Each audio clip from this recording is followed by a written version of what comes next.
Muling naintriga ang mga netizens nang makita at spotted na magkasama sina Kim Chiu at Paula Avellino sa opisina ng ABS-CBN Star Magic.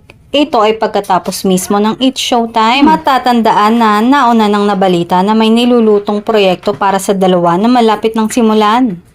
Kaya naman ngayon pa lang ay excited na ang mga Kim Pao fans na i-anunsyo na yon. Kaya naman talagang madalas na magkakasama na ulit ang kanilang mga idolo. Hindi maghihiwalay sina Kim at Paolo kahit tapos na ang showing ng mga sinihan ng pelikulang My Love Will Make You Disappear. Kalahati kasi ng nakalinya na proyekto ngayong taon na ito ay magkasama ang Kim Pao. Hindi pa nababanggit kung isang teleserye uli ang gagawin nila ni Kim sa mga susunod na linggo. Ang nasambit lang nito ay, we'll see. Say nga, since demand kayo ng demand na magkasama ulit, baka magkaroon ulit. So, eto na nga. Naku, kaya pala bawal pa aminin ang real score or status nila, sabi nga ni Paolo.